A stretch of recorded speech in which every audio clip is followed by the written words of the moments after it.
చేపల వేట విరామ పరిహారం 4000 నుంచి 10,000కు పెంచిన ఘనత జగనన్నదే. 4 ఏళ్లుగా ప్రతి ఏటా మత్స్యకారుల ఖాతాల్లో 10,000 జమ చేసి వారి కుటుంబాలకు అండగా నిలిచింది సీఎం వైఎస్ జగన్ ప్రభుత్వం. వేకువజామునే నిద్ర లేచి చద్దన్నం బాక్స్ చేత పట్టుకుని పడవపై హైలో హైలెస్స అంటూ సముద్రంలోకి వెళ్లి చేపలను వేటాడటం, దొరికిన మత్స్య సంపదను ఒడ్డుకు చేర్చి విక్రయించడం, వచ్చిన సొమ్ముతో కుటుంబాలను పోషించుకోవడం, ఇలా మత్స్యకారులు జీవనం సాగిస్తున్నారు. వేట సమయంలో చేపలు దొరక్కపోతే పూట గడవని పరిస్థితి వారిది. వేట విరామ సమయంలోనూ సంపాదన లేక గతంలో జాలరులు ఇబ్బందులు పడేవారు. వారిని ఆదుకోవాలని అధికారం చేపట్టిన వెంటనే సీఎం జగన్ సంకల్పించారు. మత్స్యకారుల కోసం వివిధ సంక్షేమ పథకాలు అమలు చేశారు. సముద్రంలో చేపల సంతానోత్పత్తి సమయాన్ని దృష్టిలో పెట్టుకుని ప్రభుత్వం 61 రోజుల పాటు వేటకు విరామం ప్రకటించింది.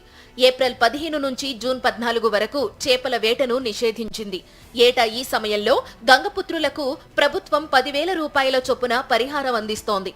గత 4 ఏళ్లుగా మత్స్యకారుల ఖాతాల్లో 10,000 జమ చేసింది. టీడీపీ ప్రభుత్వ హయాంలో వేటకు విరామం ప్రకటించినప్పుడు మత్స్యకారులు దినసరి కూలీలుగా మారాల్సిన దుస్థితి ఉండేది. ఒకప్పుడు రిలీఫ్ కమ్ సేవింగ్స్ స్కీమ్ పేరుతో కేంద్ర రాష్ట్ర ప్రభుత్వాలు కేవలం 1,800 రూపాయలు మాత్రమే అందించేవి. 2014లో అధికారంలోకి వచ్చిన టీడీపీ ప్రభుత్వం ఈ పథకాన్ని నిలిపేసింది. 2015-16లో మత్స్యకారుల కుటుంబాలకు 2,000 రూపాయల చొప్పున పరిహారం అందించి చేతులు దులుపుకుంది. 2019లో ఎన్నికలకు ముందు వేట విరామ పరిహారాన్ని 4,000 రూపాయలకు పెంచి కొంతమందికి మాత్రమే ఇచ్చింది. 2019లో అధికారం చేపట్టిన సీఎం జగన్ మత్స్యకారులపై ప్రత్యేక శ్రద్ధ పెట్టారు.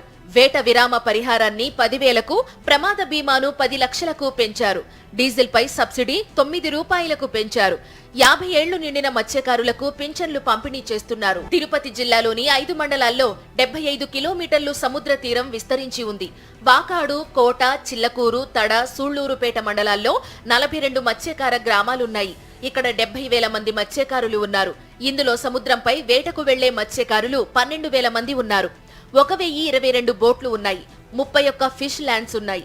వేట సాగిస్తున్న మత్స్యకారులకు గత 4 ఏళ్లుగా సీఎం జగన్ అమలు చేసిన సంక్షేమ పథకాలన్నీ అందాయి.